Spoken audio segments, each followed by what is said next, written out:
Action! Itong ginawa mo sa akin pag makeover, really, I thank you so much, Miss Tintin. Para talagang gusto ko nang bumalik ng showbiz uli. Ibigay niyo naman po sa akin, Lord, Miss Tintin. please. Pero ito talaga, isi-shortcut ko na talagang grabe ginawa mo sa akin ngayon, Miss Tintin. Talagang, Masaya ka. yes, super. Then, lalo na yung sa lipstick mo, laging naging kissable lips kahit wala akong ngipin. When you wish upon a star na kami dito, sana mag-grant para tuloy-tuloy na rin kasi malaking may tutulong, di ba, ng dentures para ikaw ay maka-acting muli. Yes. Pero let's see. Hi, Mamu! Hi, how are you? I'm great. I'm so excited and I just can't hide Good to it. see you again, Mamu. Yes, ako rin. Welcome Ako, to ito na. my clinic. Wow, ganda. How are you? Ganda. I'm great. Ako excited ako. Talaga? Okay, game. Smile tayo ngayon. Papasa tayo doon. Yan. Doon tayo kanina nag-gusto. Okay, so dito na. Hello there, teammates! It's me, Mamo Tintin, welcoming you to part 2 of my vlog tungkol kay Coca Nicolas. Uy, maraming salamat sa mga nanonood ng first vlog. Bali, dugtong yung vlog ko doon, syempre sa vlog ni Papo kay Coca. At ito na nga, kasama ko na ang mag-grant ng wish ni Coca. Walang iba kundi ang aking bagong BFF, si Dr. Ricky Gatbonton, aesthetic dentist. Ayan. Hi, Mamu. Hi, how are you? Welcome to my vlog. Yes, thank you. Thank you for this opportunity to continue your mission. Oh, salamat. I like Yes. that, the word mission. So ito na nga, Doc, nung in-interview ko si Coca Nicolas, that was the first time I actually met her in person. Okay. Nakita ko lang siya doon sa vlog ni Papo. I wasn't there kasi nung in-interview ni Papo si Coca. So it was my first time to meet her and ang agad ng pakiramdam ko na makasama siya. Parang matagal na kami mag-kumar. Yun. Alam nyo, teammates, first time ko lang ma-meet si Miss Coca nung araw na yun, pero parang matagal na kaming magkakilala. Ganun yung naging pakiramdam ko. And during the interview, when we talked about wish granted, mga ganyan, nabanggit niya sa akin na masaya siya sa sa makeover, yung makeup, Yes. yung buhok, kinulayan siya ng David Salon, buhok niya, tapos binigyan namin ng alahas, damit, from head to toe, yun. Yes, I saw that. Tapos sabi ko, any more wishes? Tinanong ko siya. Nabanggit niya, kung magkaroon daw sana siya ng chance, ay malagyan siya ng dentures. Wow. Na talagang grabe ginawa mo sa akin ngayon, Miss Tintin. Talagang, Masaya ka. yes, super. Then, lalo na yung sa lipstick mo, lalong naging kissable lips kahit wala akong ngipin. When you wish upon a star na kami dito, sana mag-grant, malaking may tutulong, di ba, ng dentures para ikaw ay maka-acting muli. Yeah. So, syempre, wow, napagano'n ako, oo nga, no. Kaya lang, ito, mga teammates, hindi ko sinama yung part na yun sa final edit kasi nga, biglaan yung wish ni Coca, hindi ko ini-expect eh. So, hindi ako makapag-commit kasi wala pa ako nakakausap na aesthetic dentist. Ang hirap naman isama ko yun sa part na yun ng vlog. Tapos wala naman ako makikilala o malalapitan. So, I prayed over it, Doc. Sabi ko, Lord, sana may dumating at makilala ko na willing na gumawa ng dentures ni Coca. At hulog ng langit ko si Doc. Biglang nag-guest sa amin, sa show namin si Doc Ricky sa Julius at Tintin para sa Pamilyang Pilipino to promote yung conference namin, ang annual convention ng PDA. Iyon. So, he guested in our show to promote the annual convention. Tapos, after the guesting, sabi ko, Doc, may wish si Coca Nicolas. Baka, okay lang ba sa'yo, Doc? Would you be interested? Yes, wish granted. To grant that wish. To You know grant what? that Dr. wish. Ricky didn't bat an eyelash. Hindi siya nagdalawang isip. Yes, kaagad! Yes. Doc, thank you. Yes, You're we such will a do that blessing. because of a very nice intention of Papu Julius and Mamu Tintin. Thank you po. Andyan kami sa inyo. You're an angel. Oh. Katuwang ka namin sa mission namin sa Julius and Tintin. Yes, salamat po. Excited din na ma-meet siya in person. Yes. Ay, parang, Dok, meron na yatang tao. Yan na yata sige, si ano. i-check natin. Coca, pakilala ko na.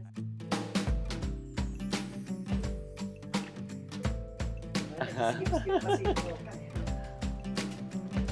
Hi, Miss Coca Nicolas. Welcome po. Welcome sa Guts Dental Clinic. Ayan, dito na si Mamo. Hinihintay ka namin. Coca! Ito na, it's happening! Yan, Coca. Doc Ricky, Doc Ricky. Yes. Hi, how are you, Miss Coca? Siyempre, nakakat na tayo. Maganda dyan, pa rin, no? Miss diba? Coca Nicolas. Artista pa rin. Artista pa din. Yan. Kami. At yung iyong pangarap na sinabi ni Mamu, na sinabi mo yung sangipin mo, Yes. ibibigay natin. Oh my God. Alam mo ko ka, during the interview, ito na nga yung mga viewers natin. Lahat sila yun ang comment. Sabi niya, ang kulang, perfect ka daw, maganda ka, mukha ka Donya, mukha ka pa rin artista. Lahat yun ang sinasabi, artistahin talaga, pwede talagang umakting ulit. Pero may kulang, lahat sila yun ang sinasabi. Pero may kulang, yung ngipin na lang, ganyan. Siguro more than 50 comments yung Doc na, sana malagyan ng ngipin si Coca, ganyan. So ito, sabihin na natin sa kanila na yun actually talaga ang wish mo. Pero yun nga, hindi ko sinama yung part na yun during the interview kasi that time, di ba, dun mo lang sa akin sinabi. So syempre mag-iisip muna ako, sino kayang pwede? And then dumating siya sa buhay natin, Coca, naging guest namin sa show. Here you are now.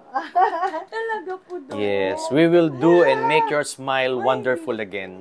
Thank Ako you ang po yun pinili. talaga yung Ako napasmile. Ayan. magiging smiley na ako. So Doc, ito na tayo sa part na, syempre, i-check, paano bang first part Yes. ng ating We'll get the process? record muna ni Oo. Miss Coca para malaman ko kung ano pa yung mga dapat nating i-check sa ngipin mo. Opo. Kasi sisiguraduhin ko na yung denture na gagawin is talagang perfectly naka-fit sa'yo. Thank you. Yan, Thank fit you, like a Doc. queen, no? Thank Sige. you so much. So, we'll get some information. Oh, Yan. information da, information. Ah, That is okay. good. Thank you. Okay. Excited na ba kayo, mga teammates? Kami excited. Excited ka na ba? Sobra po. Thank you, Lord. Thank you. Miss Coca, kailangan malaman ko kung ano ang iyong mga impormasyon dahil sa dental clinic, kailangan kong malaman ano yung naging problema at pwedeng maging problema pa natin soon. Gagawang ka namin ng magandang ngipin, kaya lang kailangan kong kumuha muna ng iyong mga info para lang maumpisahan natin ang treatment mo, ha? Okay. Yan. Thank you, Doc. Sige, you can take a seat now. Miss Coca. Okay, Miss Coca, anong nangyari kung bakit nawalan ka ng ipin? Ano ang naging dahilan? Actually po, yung parang lagi na lang po siyang, nabigla na lang siyang umuuga. Umuuga. Then, nung ano pong ginawa ko, pinabunot ko na lang po. Ayan. Kasi parang sumasakit-sakit na rin siya. Okay. Alam mo ba, Miss Coca, ang dahilan kung bakit merong paggalaw ng ngipin kahit pa sabihin mo na maganda pa yan, pero Opo. buo? Yun, Kasi opo. nagkaroon ng sakit ang gilagid. Kapag nagkaroon ng sakit ang gilagid, mapupunta na rin yan pati sa buto. Natutunaw yung buto na humahawak sa ngipin. Iyan ang nangyari sa'yo. Ayun. Kaya ang tinatawag namin doon is pyuria, no? Naging pyuretic because the bone loss, wala nang kakapit sa ngipin mo.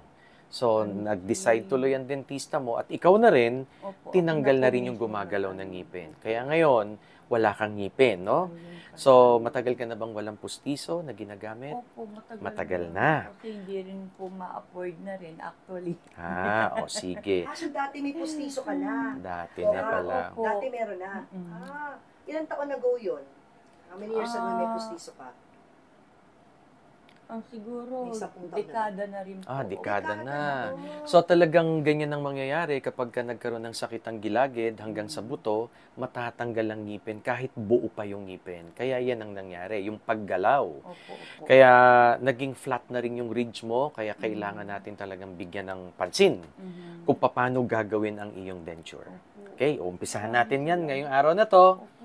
Sige, pupunta tayo sa dental chair ha, para makunan na kita ng sukat.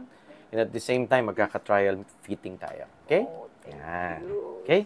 Pasok lang, Doc. Sige tayo. Wala kayo.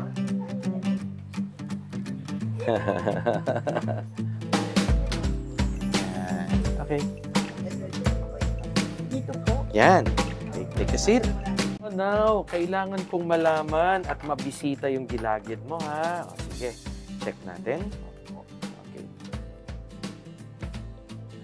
Okay. So, meron ka pang natirang ngipin doon, ha? Yan. So, matibay pa siya, kaya kailangan natin siyang ingatan pa rin at pastaan kung kailangan. Okay. So, this time, Miss Coca, kukunan na kita ng sukat, ha? Then, try in the tray. Give me the tray. Okay, ang pagsusukat natin ngayon, ang gagawin natin para makuha natin yung eksakto na kung ano yung naka-reflect sa gilagid mo, no? So, we will do that. So, gagawin ko, isusukat ko muna yung tray. Akin na yung tray natin. Yan. This is it. So this is the tray na ginagamit kapag full denture na. Sa kaso mo, itong ganitong klase ang ginagamit pag wala na totaling ipin, ha? So isusukat ko muna bago tayo maglagay ng parang impression material and then kukunan kita ng sukat. Okay. So for the upper, kailangan i-check natin maigi, ha? Okay, open. Yan. Yun. Sakto. Tapos ano mo yung dito. Yan. Okay, perfect. Yan. This is the upper impression. Okay. And then, this is for the lower. Okay. Itataas lang yung dila, no? Yan. And then, tikom. Yun. Okay. That's it. Okay.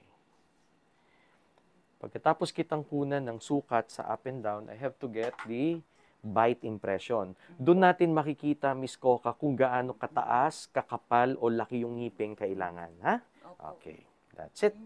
So, kukunin natin ito. Akin na. Thank you, Mercy. Yan. So, ito yung wax na gagamitin, and this is also will help us determine, no? Madedetermine natin kung gaano kataas at kapal yung gagamitin nating gilagid para sa'yo. So, gagawin natin, ilalagay ko lang sa ito, Miss Coca. Okay, open. Yan. And then, isasarado mo dahan-dahan. Yan, sige, sarado. That's it. Okay, sige lang. Kung hanggang saan yung kaya, ha? Yan. Then, tingnan natin yung jaw. Wala namang masakit, no? Ayos lang. Now, kapag ganyan na ginagawa namin, kinukuha namin yung gitna, no? So, kukunin ko muna yung centric para sigurado tayo, yung gitna ng ipin up to the canthus of the nose para perfect yung gitnang ipin mo, yung smile mo. Yun. So, mamarkahan natin and that's it. Okay? Dito pa lang, sa wax na ginagawa natin, para nagkaroon na siya ng laman. No? Nagkaroon na ng laman, naiiba na yung image. But, until the time na magta-trial denture tayo. Doon natin makikita yung laki, haba, at saka yung kulay. Kailangan mag-match din sa skin ng pasyente. Kung maputi ba siya or morena, minamatch namin din ang kulay nun. Kaya talagang we made the denture na naka-fit sa bawat needs ng pasyente. Ha? Okay, so for now, yan na yung bite wax naman. Okay, that's it. Then open. Yan. Ito ngayon ang vertical height mo. Ito ang ipapadala namin sa laboratory para makita natin kung gaano kalaki at haba yung denture na gagawin. Okay? Yan. Sige. Tika gargle. Gargle ka muna. Huwag napapalakpak ako. Excited ako. Yan. Palagay ko, Mamu, this time makakakain siya ng maayos at makakatunaw na siya ng pagkain. Kasi sa nakita natin kay Miss Coca ngayon, medyo payat at hindi siya gaano malamang din dun sa hindi mo pagtulog ng mahimbing kasi nga lagi ring ang pagod din ng jaw. Kasi kapag walang ipin, no, the jaw sometimes parang pagod din. So pag pagod ang jaw, kasama na rin sa headache. So, parang hindi ka maging relax. So, baka pagka nagkaroon ka na ng ngipin ngayon, mas magiging maayos ang pagtulog at lalong magiging maayos ang pagkain mo. Baka kaya hindi ka tumataba, Coca. Kasi kahit kumakain ka, hindi masyadong, yung walang digest, nag-ano yung sa digestion mo, kailangan. Walang pang-chew. Yes, So, isa yun. Ayan. So, malamang ito na yung mga sagot dun sa mga gusto mong mangyari this time. So, magiging maganda at magiging maayos yung iyong, pati yung confidence, babalik mo uli yun. So, ulitin natin, Doc, ilang years ago since kompleto yung ngipin mo? May 3 dekada na ba?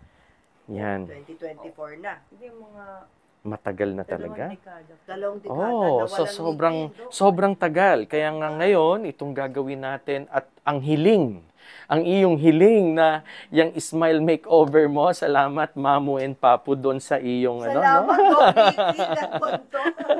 Dahil ibibigay namin, no? Ibibigay namin yung ngiti na minsang nawala, ibabalik namin. Okay? Opo. Yan, sige. Basta sa susunod natin, yung iyong trial fitting. Yan, Mga okay? ilang weeks, Doc? Siguro, abutin lang yan mga nasa 1 linggo. Oh. Tapos, kailangan kita uling makita dito para ma-fit naman yung isang ngiti na minsang nawala. Oh. Yan. Sige. So, basta pangalagaan pa rin ang ngipin. Okay, ganito ha. Kahit walang ngipin na ang mga pasyente, sinasabi pa rin namin na gumamit pa rin ng soft bristle. Yung malambot lang na sipilyo, at yan din ay lalagyan din ng toothpaste and you have to brush it pa rin. Yung gilid, dahan-dahan. Kasi meron pa rin naninikit ng mga food debris sa gilagid, pati dun sa mga gilid ng ating gilagid. So, dapat malinis pa rin. Pangatlo, lilinisin ang dila pagkatapos din kumain. Kahit pa sabihin mo, Doc, wala na akong ngipin. Kailangan pa ba yun? Kailangan pa rin po yun. Dahil unang-una, the portal of entry of any infection sa bibig ng gagaling. Kaya dapat po, malinis pa rin yan. Kahit walang ngipin, linisin ang gilagid, linisin ang dila. Yan. Every after kakain. Ha? Ayan. You are so blessed. Si Doc Ricky. Sige. Gagawin natin yan, ha? Sige. So, naandito tayo sa unang stage, yung impression, kinuna na kita, everything, hintayin na lang natin yung araw ng pagbabalik mo para sa yung trial denture. So, see you after 7 to 10 days. 7 to 10 days. Yan. Yun yung trial smile na tinatawag, Mamu. Meron palang trial May trial smile. Yan ang tinatawag natin. Hanggang dumating tayo dun sa point na smile makeover. The final installation of the denture of Miss Coca Nicolas. Yan. So ngayon, natapos na yung pagsukat natin sa iyo, Miss Coca Nicolas. And Mamu! Ako ina-excite para sa iyo. O, di ba, yung mga netizens, mag-wave ka sa kanila, Coca. O, ayan na. Netizens, Jultiners, teammates, na nagko-comment na sana, puro sila nag-wish sila para sa iyo na magka-dentures. Hindi nyo lang alam ho, yun din talagang personal wish ni Coca, na hindi ko agad na-confirm sa first vlog. Again, in-edit out ko talaga yun kasi I was waiting to talk to someone who will actually be willing to do the dentures before ko i-reveal. Di ba, Doc, ganun muna? Di ba? Yes, Hindi Mamu. mangangako ka, tapos wala. Pero ito na, hindi lang basta pangakong natupad di ba? Pangarap ang natupad. Yan. Ano gusto mo sabihin ko sa mga fans mo na na-excite na magkakangipin ka na? Anyway, abangan niyo po kami.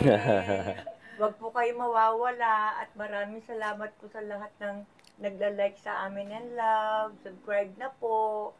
See you. Magkaka-smile na ako.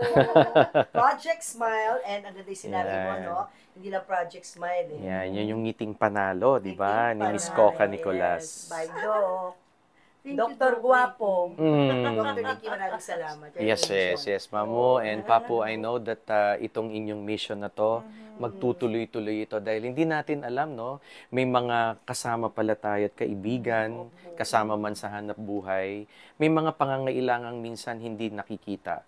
Salamat sa wonderful couple, Julius and Tintin. Yes. Nakikita nila yung mga dapat nilang tulungan talaga. So, maraming salamat, Tulong-tulong Mamu. tayo, and I thank God for you. Yes, for salamat being po. our katuwang sa pagtupad ng mga pangarap. Yes. Maraming salamat po. Wala You're po welcome, man. Coca. Gaganda na ako. Pagkikita tayo after 7 to 10 days. I'll see you after 7 to 10 days for the trial smile. Opo, Doc. Maraming salamat din po sa inyo. Walang anuman. Abangan!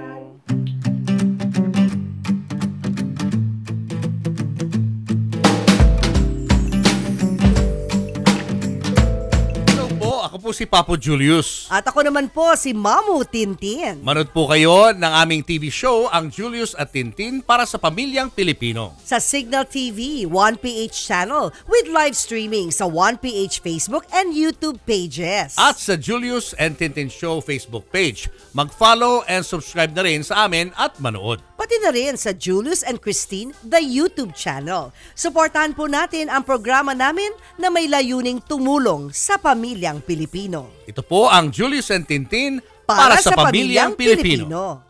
Julius and Tintin would like to thank the following. Pure Gold, always panalo. David Salon, wherever you are, whatever you do, David Salon brings out the best in you.